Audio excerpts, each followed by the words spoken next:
Hello all. स्वागत है आपका हमारे यूट्यूब चैनल पर। और आज बात करने वाले हैं हर्षा इंजीनियरिंग इंटरनेशनल लिमिटेड जो आईपीओ आ रही है, तो इसके बारे में बात करेंगे। ठीक है, देखिए यहाँ पर जो इम्पोर्टेंट पॉइंट्स है उसको हमने ऑलरेडी हाईलाइट कर दिया है। और यहाँ पर अगर देखिएगा तो हमारा इस आईपीओ पर सब्सक्राइब का रेटिंग है। ठीक है, और ये जो आपका इशू ओपन हो रहा है वो 14 से लेकर 16 तक रहेगा, तो आप 14 से लेकर 16 तक इसको अप्लाई कर सकते हैं। बात कर लेते हैं कुछ जो इशू डिटेल्स हैं उसके बारे में। तो फेस वैल्यू है इसका 10 रुपए का। ऑफर फॉर सेल है 300 करोड़ का। फ्रेश इशू है 455 करोड़ का। एंड टोटल आपका इशू साइज है वो 755 करोड़ का हो जाता है। ठीक है, प्राइस बैंड इसमें रहेगा दोस्तों 314 से लेके 330 रुपीज तक का। ठीक है, और मिनिमम आप एक लॉट जो अप्लाई करते हैं वो 45 के मल्टीपल पर जाएगा, 45 शेयर। और अगर मान लीजिए कि 2-3 आपको जितना भी करना है उसके मल्टीपल पर आप कर सकते हैं। अब इसके बारे में कुछ और भी बात कर लेते हैं कि अगर मान लीजिए कि पोस्ट मार्केट इशू जो इसका मार्केट कैप होने वाला है वो आपका एक अनुमानन अगर देखा जाए तो 3,000 करोड़ के आसपास इसका मार्केट कैप होगा। हर्षा इंजीनियरिंग जो है आपका मतलब जैसे कि अक्रॉस द वर्ल्ड भी मतलब ये ऑपरेशन देता है। और इसका दो बिजनेस डिवीजन है, मतलब दो बिजनेस मेजर बिजनेस डिवीजन जो है वो एक तरह तो पूरी तरह से इंजीनियरिंग बिजनेस है और दूसरा आपका सोलर ईपीसी बिजनेस में भी ये इन्वॉल्व है। जो हर्षा इंजीनियरिंग इंटरनेशनल लिमिटेड है ये लार्जर मैन्युफैक्चरिंग है प्रिसीजन बियरिंग केज का।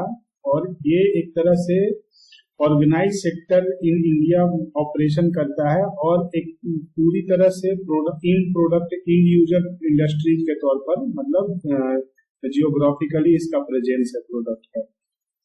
अब इसमें बात करेंगे कि आईपीओ में अगर अप्लाई करना है तो उसका पॉजिटिव क्या है।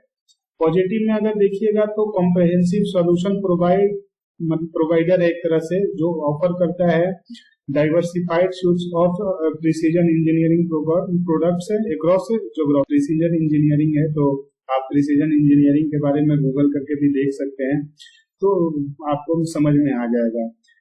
आपका बी जो पॉइंट है इसमें एक्सपर्टाइज इन टूलिंग है, डिजाइन डेवलपमेंट एंड ऑटोमेशन में भी है, जो कि अभी मतलब ऑटोमेशन का फ्यूचरिस्टिक डिमांड काफी ज्यादा है।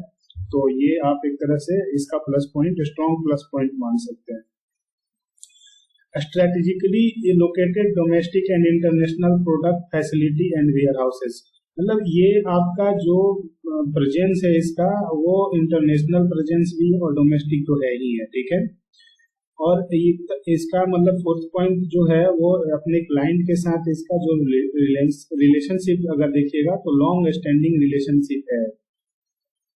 कुछ कंसर्न्स भी हैं। ठीक है, इन्वेस्टमेंट कंसर्न्स क्या होंगे ये आप अगर जानना चाहते हैं तो जो इन्वेस्टमेंट कंसर्न्स है वो ये है कि high exposure to foreign currency exchange rate fluctuations, मतलब जो इसका एक्सपोजर है वो फॉरेन करेंसी के फ्लक्चुएट करता है क्योंकि इसका फॉरेन से ज्यादा मतलब बिजनेस ओरिएंटेड होता है।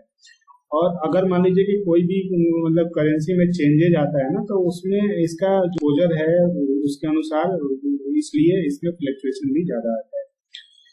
अब अगर देखा जाए बी पॉइंट तो यहाँ पर जो हर्षा इंजीनियरिंग इंटरनेशनल लिमिटेड जो है वो रिसेंटली अपना ऑर्गेनाइजेशन कॉर्पोरेट रीऑर्गेनाइज हुआ है, तो इसलिए एक तरह का इसमें मतलब ऑपरेशनल डिफिकल्टीज भी हो सकती हैं क्योंकि नए लोग मतलब फिर से आए हैं और ये कंपनी इसी देखा जाए तो इसीलिए एक कंपनी पब्लिकली लिस्ट भी हो रही है। ठीक है, क्योंकि अपने मतलब बोरोइंग को एक तरह से वो जो कैपिटल आएगा उसको उसमें यूज करेंगे।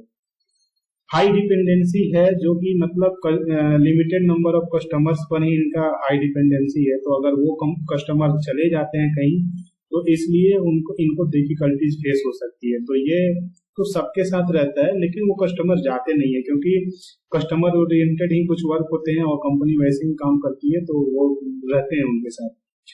फोर्थ पॉइंट ये है कि जो ये सर्टेन मतलब इन पर जो कंटीजेंट लायबिलिटीज है, ठीक है, कैपिटल कमिटमेंट है जो भी बोल लीजिए, तो ऑन एवरेज है। ठीक है, मतलब मिला जुला है।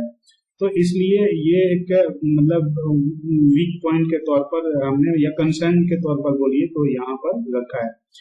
आउटलुक एंड वैल्यूएशन अगर देखिएगा तो इसका आउटलुक जो है वो मतलब वैल्यूएशन पॉइंट ऑफ व्यू से हमने देखा है कि इंक्रीजिंग ही है, ठीक है। तो इसलिए अगर आपको मतलब जैसे कि प्रोडक्ट पोर्टफोलियो जो भी अगर देखिएगा तो डाइवर्स है, ठीक है, और स्ट्रॉन्ग एक्सपर्टाइज भी इनके पास है। तो इसलिए वैल्यूएशन आप सब्सक्राइब के लिए जा सकते हैं, क्योंकि इंजीनियरिंग की प्योर कंपनी है और फोटोवोल्टिक रिक्वायरमेंट्स को भी फुलफिल करती है। तो इसलिए ये फ्यूचरिस्टिक कंपनी भी माना जा सकता है, क्योंकि सोलर पैनल्स और ये सब का मतलब काफी डिमांड आने वाले समय में बढ़ेगा।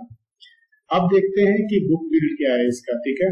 तो रिटेल के लिए 35% का इशू है टोटल इशू साइज में से, तो 35% का एलोकेशन आप अच्छा एलोकेशन है, यानी कि आपकी आईपीओ में अगर लगाते हैं तो आपको मिलने के चांसेस ज्यादा रहेंगे। कुछ देखेंगे कि अभी जैसे कि मतलब post issue share holding pattern क्या होगा अगर देखा जाए तो पोस्ट इशू अगर देखिएगा तो मतलब इशू के बाद का जो मतलब शेयर होल्डिंग पैटर्न होगा, प्रोमोटर्स इसमें 74.6% रह जाएंगे, ठीक है, और पब्लिक का 25.4% तक का ये एलोकेशन होगा टोटल। अब की फाइनेंशियल्स में कुछ बात कर लेते हैं। तो कुछ की फाइनेंशियल्स मैंने पॉइंट आउट करके देख रखा है। तो फाइनेंशियल ईयर 20 और 21-22 ये 3 सालों में हम कंपैरिजन करेंगे तो देखिएगा नेट सेल्स जो है वो मतलब फाइनेंशियल ईयर 20 का 886 था और फाइनेंशियल ईयर 21 का 874 था। थोड़ा सा मतलब मार्जिनली अगर चेंज देखेगा तो 1% का चेंज माइनस में है, लेकिन फाइनेंशियल ईयर 22 में ये 51% तक बढ़ गया है, ठीक है। तो अगर देखिए फाइनेंशियल ईयर 21 का किसी भी इंजीनियरिंग का आप देखिएगा तो सेल्स घटा था, तो इसके कारण इसका भी सेल्स मार्जिनली घट रहा है, तो कोई बड़ा इशू नहीं है। नेट प्रॉफिट में अगर देखिएगा तो ईयर ऑन ईयर इसमें इंक्रीजिंग दिख रहा है। अब ऐसे अगर आप आरएचपी अगर देखिएगा तो उसमें कंपनी वैसे ही शो करती है, तभी वो मतलब आईपीओ के लिए आते हैं, क्योंकि वहां पर आप फंड जुटाने आ रहे हैं तो वहां पर आपका बैलेंस शीट स्ट्रांग होना चाहिए, ठीक है। अर्निंग बिफोर जो है एबिटा जो है आपका ये 9.7 है फाइनेंशियल ईयर 20 का, 21 का 13.9 है और फाइनेंशियल ईयर 22 का है आपका 12.8 है। आपका ईपीएस जो है अर्निंग पर शेयर आप 2.7, 5 और 10 मतलब ये ग्रेजुअली इंक्रीज ये भी कर रहे हैं। प्राइस टू अर्निंग रेशियो अगर देखिएगा तो ये प्राइस टू अर्निंग रेशियो जो है ये भी आपका ठीक ठाक मतलब ऑन एवरेज आपका ज्यादा वैल्यूएशन मतलब मांग नहीं रहे हैं, जिस तरह से अगर मतलब वैल्यूएशन जो पॉइंट आउट किया गया है प्राइस जो मतलब डिसाइड इसका किया गया तो ये भी सही दिख रहा है यहाँ पर।